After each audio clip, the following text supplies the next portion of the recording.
আমাকে কিছু নদিয়া মালদা থেকে দু চারটি এসেছেন, আমি তাদেরকে পরামর্শ দিয়ে দিয়েছি। আর পার্টি থেকে আমাকে দায়িত্ব দিয়েছিল ভারতীয় জনতা পার্টির এই পুরো এসআইআর এবং সিএ এর প্রসেসের সঙ্গে যারা সহায়ক হিসেবে কাজ করছেন তাদেরকে বলে দিয়েছি কি কি করতে হবে। দিল্লিতে কথা বলে নিয়েছি। সিএ যারা আবেদন করেছেন তাদের স্কুটিনি কমপ্লিট হয়ে গেছে প্রায় ৯১,০০০, তার মধ্যে ৩০০-৪০০ স্কুটিনিতে বাতিল হয়েছে। ৯০,০০০-এর বেশি সিএ অ্যাপ্লিকেন্ট যারা আছেন তাদের নাগরিকত্ব খুব অল্প সময়ের মধ্যে তারা হাতে পেয়ে যাবেন, আমি তাদের আশ্বস্ত করছি। আর বাকি এখনও যারা এই সিএতে আবেদন করেননি, দ্রুত আবেদন করার জন্য আপনাদের মাধ্যমে আবেদন জানাচ্ছি। ধর্ম বাঁচানোর জন্য বাংলাদেশ থেকে এসেছে, এদের প্রত্যেককে সমস্ত রকম ভোটাধিকার সহ সুরক্ষা দেওয়ার কাজ ভারতীয় জনতা পার্টি করবে। আমরা অঙ্গীকারবদ্ধ, আমরা দায়বদ্ধ।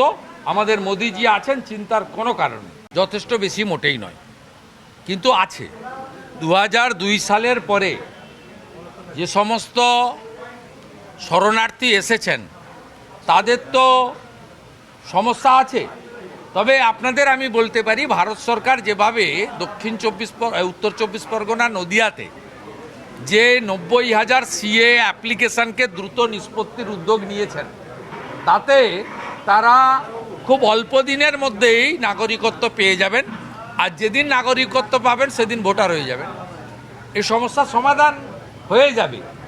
এরপরেও যাদের নাম ডিলিট হয়েছে সেই হিন্দু শরণার্থীরা তারা প্রথমে ডিওর কাছে আবেদন করবেন, জেলা শাসকের কাছে।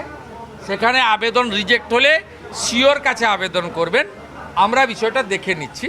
দক্ষিণ চব্বিশ পরগনা বাংলাদেশ তীরবর্তী একটি জেলা, কারণ জলপথে বাংলাদেশ থেকে প্রচুর অবৈধ অনুপ্রবেশকারী মুসলিম দক্ষিণ চব্বিশ পরগনাতে এসেছে, বসতি করেছে।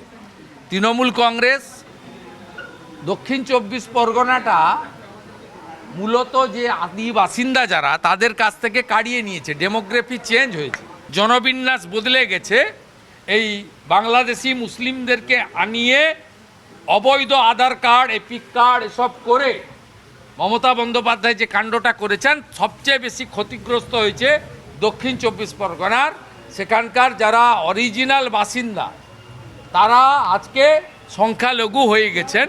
তারা আজকে জমি জমা বেচে একটা ছোটোখাটো বাড়ি, ফ্ল্যাট কিনে কলকাতাতে পালিয়ে আসতে বাধ্য হয়েছেন। ভবানীপুরে ভারতীয় জনতা পার্টির যত কর্মী ভোট ঘোষণার আগে বেরিয়েছে, এটা বিগত দিনে কখনো হয়নি। আজকে লোক সাহস করে বেরিয়ে এসেছে। এতদিন লোক সাইলেন্টলি ভোট করতো, বলছে আমরা বেরোবো, আমরা ডোর ক্যাম্পেনিং করব, আমরা পোলিং এজেন্ট হব, আমরা বাড়ি বাড়ি যাব, আমরা মমতা ব্যানার্জিকে হারাবো, পরিবর্তন আনতেই হবে। আমরা খুব উৎসাহিত এবং এই কর্মী সংখ্যা ৩ গুণ হয়ে যাবে ভোট আস্তে আস্তে।